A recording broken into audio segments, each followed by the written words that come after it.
ये मिल जाए तो मेरा काम बहुत आसान हो जाएगा। तो के क्या होता है बेटा, के होता है कंडक्टिविटी। क्या होता है, कंडक्टिविटी, है ना, इसको हम लोग कप्पा बोलते हैं ना। इज इक्वल टू किसके बराबर होता है, 1 अपॉन रजिस्टिविटी। ये भूलना नहीं फॉर्मूला, अगर फॉर्मूले भूलोगे तो फिर एक भी क्वेश्चन नहीं होंगे।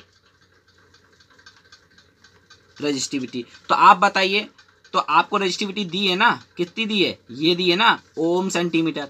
5 × 10⁻, है ना, 3 ओम सेंटीमीटर दे रखी है। तो आप डायरेक्ट निकाल दीजिए 1/5 × 10⁻³ तो आप इस वैल्यू को कहाँ पुट कर दीजिए, के की जगह पुट कर दीजिए, तो आपका आंसर मिल जाएगा। के lambda m is equal to, यानी मोलर कंडक्टेंस है, इज इक्वल टू, जो आपका आएगा बेटा आएगा 1000, क्योंकि 1 को अगर रखोगे 1000 से मल्टीप्लाई करो तो वो 1000 ही आने वाला है। डिनोमिनेटर में क्या मिला, ये मिला और 0.8 मिला, तो इसको रख दीजिए 5 × 10⁻³ और ये आ जाएगा इंटू 0.8, है ना। अब आप इसको सॉल्व करोगे तो कितना आने वाला है, तो आपका ये आ जाएगा लगभग 0.25 × 10⁻, क्योंकि 3 तो ये हो गया, और ये ऊपर जाएगा तो अगर 3 और 3 ये, तो इसको आप मान लीजिए 6, कितना मान लीजिए 6 हो गया, 10⁻6 के आसपास। तो अब आप इसको क्या कर दीजिए, 1 से इसको डिवाइड, इसको पहले 0.5 को इससे मल्टीप्लाई करिए तो आ जाएगा, है ना, जो आएगा उसको 1 से डिवाइड कर लीजिए तो कितना आ जाएगा 0.25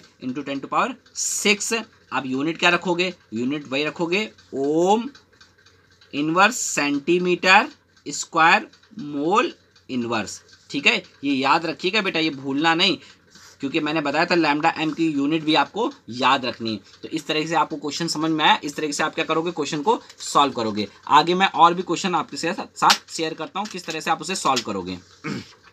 देखिए, इसी तरीके से आपको और भी मैं क्वेश्चन बता रहा हूँ कि किस तरह से आप चीज़ों को आसानी से सॉल्व कर सकते हो। चलिए और चीज़ों को और डिटेल में जानते हैं। सपोज करिए उसने बोला कि स्पेसिफिक कंडक्टेंस और कंडक्टिविटी ऑफ अ, है ना, देसी नॉर्मल सोल्यूशन। देसी नॉर्मल सोल्यूशन का मतलब होता है n/10। देसी नॉर्मल सोल्यूशन का मतलब होता है n/10। तो पहले हम लोग क्या करेंगे, क्वेश्चन को लिख ही लेते हैं। आप लोग भी लिखते हुए चलिएगा, लिखिए, लिखिएगा स्पेसिफिक कंडक्टेंस, स्पेसिफिक कंडक्टेंस और कंडक्टिविटी ऑफ अ देसी नॉर्मल सॉल्यूशन ऑफ KCl। ठीक है, दे दिया है इज, मान लीजिए दे दिया 0.0121, इस तरह से दे दिया, ओम इनवर्स सेंटीमीटर इनवर्स। बोल रहा है the resistance of the cell containing the solution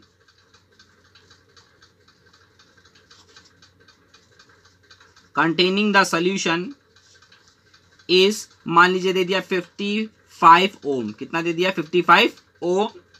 बोला कैलकुलेट द सेल कांस्टेंट। बोला है कैलकुलेट द सेल कांस्टेंट, है ना। आपसे बोला सेल कांस्टेंट निकाल दीजिए भैया, क्या बोला है, सेल कांस्टेंट निकाल दीजिए। तो पहले तो आप जान लीजिए कि कंडक्टिविटी आपको के निकाले, के इंटू होता है बेटा कंडक्टिविटी इज इक्वल टू होता है सी इंटू सेल कांस्टेंट। क्या होता है, सी इंटू सेल कांस्टेंट। ये याद रखिएगा, फॉर्मूले अगर आप बोलोगे तो सारी चीजें भूल जाओगे। तो सबसे पहले आपको क्या करना है, आपको फॉर्मूला लिखना है कंडक्टिविटी, यानी जो कप्पा होता है वो इक्वल टू होता है सी इंटू सेल कांस्टेंट,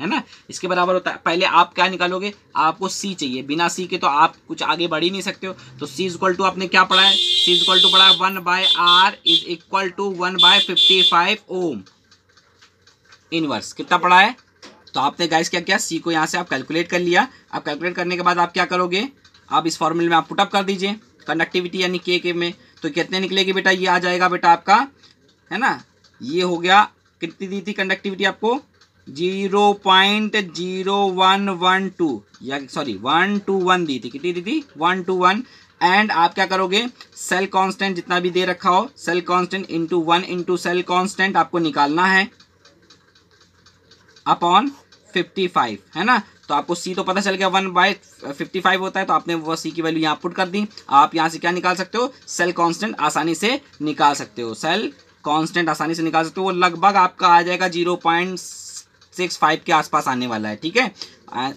यूनिट क्या होगी, सेंटीमीटर इनवर्स। क्या हो जाएगी बेटा यूनिट, सेंटीमीटर इनवर्स। तो गाइस इस तरह से क्वेश्चन आपके सामने आएंगे, तो आपको क्या करना पड़ेगा, उसको इस तरह से आप उसको क्या करोगे, सॉल्व करोगे, ठीक है।